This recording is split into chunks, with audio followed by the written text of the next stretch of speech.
Hey everyone, welcome back to the channel. We just learned that Pershing Square Tontine Holdings, the largest SPAC in existence and ever created, is currently discussing in very serious talks to acquire 10% of Universal Music Group. The deal is slated to be about $4 billion and actually won't be a full merger of the SPAC and the company, but instead is a simple acquisition of 10% of the company. I'll get into more of the structure in a second, but before I get into that, just want to introduce myself for anyone who's new to the channel. My name is Jack Duffley and I'm a 24-year-old real estate investor and attorney. I'm also a Pershing Square Tontine Holdings and Pershing Square Holdings shareholder, and I cover a variety of topics as they have to do with investing and personal finance, and plenty of Pershing Square content mixed in there. So if you like that sort of content, be sure to have a look around the channel, and if you like what you see, be sure to subscribe. To be clear, this is not financial advice. I am brand new to this information. I just saw it this morning, so this is my sort of initial take on it, and you can do your own research if you want to learn more. So to this deal, according to the press release we got late last night, or really in the morning, I think it was 2:30 a.m. or something like that, New York time. I'm in Chicago, so I just woke up to this news, but I don't think this deal is actually confirmed yet. They're just very close, and they wanted to let everyone know because I think they're very confident they're going to get this deal done or something very close to it based on these basic terms. And that's that they're acquiring about $4 billion or 10% of Universal Music Group, or I'll just call them UMG from here on out because it's a lot easier. UMG being a company that owns tons of intellectual property as it has to do with the music industry, so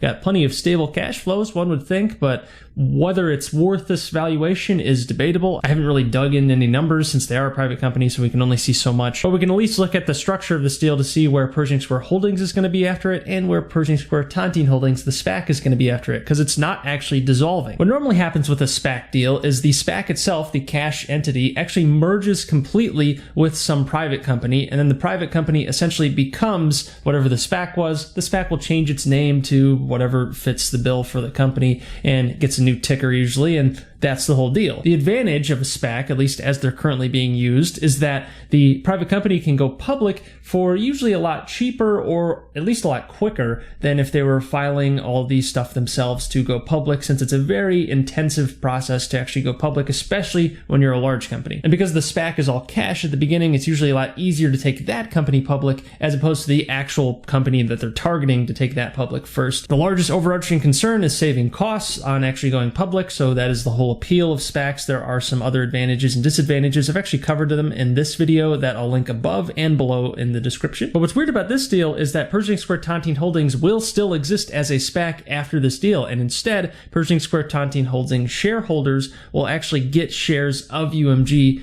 and still maintain their Pershing Square Tontine Holdings shares too. They'll just get a reduced amount. And as the press release from Pershing Square says, Pershing Square shareholders will own 3 separately traded securities following the completion of the transaction. And that first one is actual shares of UMG, ordinary shares, which is worth approximately $14.75 per Pershing Square Tontine Holdings share. And PSTH is currently trading at around $22, $23. It's actually down on this news in pre-market. And PSTH shareholders will receive their share of what's left of PSTH, so it's not really that you're receiving as much in that you're just keeping what is left over from the SPAC. Since they're not actually using all their cash, there's still going to be something like $1.5 billion on the table in market cap, which they could use to go acquire something. And the last thing PSTH shareholders will get is one transferable 5-year right per share of Pershing Square SPARC holdings, which is expected to trade on the New York Stock Exchange. And I think that is another SPAC essentially. I'm not really sure what exactly that's going to be, but you get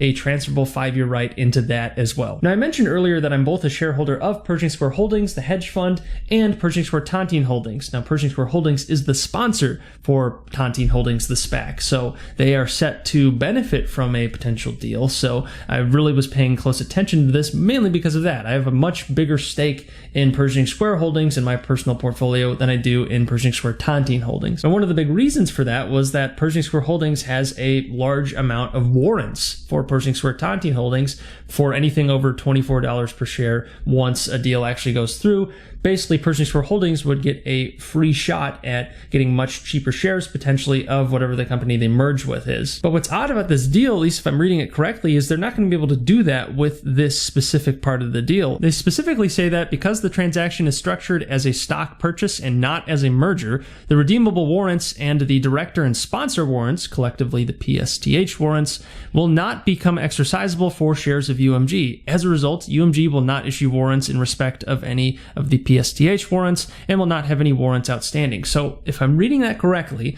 I don't think Pershing Square is actually going to be able to exercise its warrants on this specific deal, which takes away a lot of that extra oomph that Pershing Square Holdings was going to have after the SPAC deal was done. And instead, they're offering this. Pershing Square Tontine Holdings intends to provide the holders of currently outstanding redeemable warrants the option to exchange their redeemable warrants for shares of PSTH Class A common stock in an exchange offer that would be launched after the execution of the definitive documents. So I guess they're going to have some other warrant exchange after this. I'm sure they're not going to stiff themselves, seeing as though these are the warrants that Pershing Square Holdings, the actual sponsor, is benefiting from. So it looks like they're just kind of rotating it into something else, but not this deal, if I'm reading this correctly. And on a similar note, there's a lot of forward purchase agreements that Pershing Square Holdings has, which, according to the second part of this breakdown, they will continue to have that and a right, but not an obligation, to buy approximately $1.4 billion of PSTH common stock to fund a future business, since they're still going to have about $1.5 billion in cash left over after this deal. And as they say, Pershing Square funds will own approximately 29% of PSTH Remainco, which is the remaining money left over, before the exercise of any additional forward purchase agreements. So I guess they're not losing those. They still have those rights to the actual SPAC itself. But one thing that I think is very important, especially given the regulatory environment that SPACs are seeing, is that Pershing Square Tontine Holdings will actually be becoming this Pershing Square Tontine Holdings Remainco.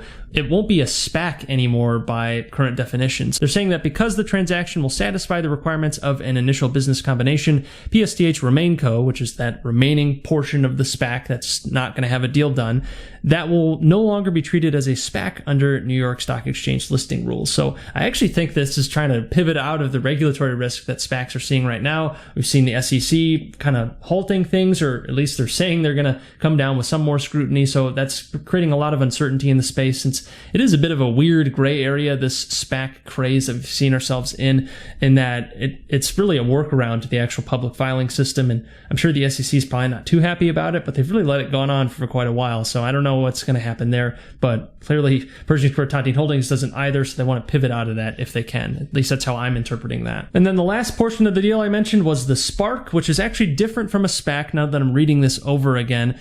The SPARC is a special purpose acquisition rights company, which is different from a special purpose acquisition company. Unlike a traditional SPAC, SPARC does not intend to raise capital through an underwritten offering in which investors commit capital without knowing the company with which SPARC will combine. And remember, PSTH shareholders will be getting rights to this new SPARC, but the actual rights will not be exercisable until the SPARC enters into a definitive agreement for its initial business combination. So really, it's very similar to a SPAC, but slightly different, and I'm sure this is just a regulatory move. They're trying to avoid some of the scrutiny with SPACs and are doing this slight workaround into SPARCs. Gotta love the regulatory compliance issues that we see throughout the public markets. I think I'll do a future video going over this SPARC structure in more detail, since it is a little bit complicated. I want to make sure I get it right, so be on the lookout for that. But in sum, that is the deal. Pershing Square Holdings is acquiring 10% of Universal Music Group, but they are not dissolving as a SPAC. Well, they sort of are. They're pivoting into a different vehicle that'll be very similar to a SPAC in that they'll have their cash remaining. It's not as though everything's dissolving. And then you also get this mysterious SPARC offering, which looks awfully like another SPAC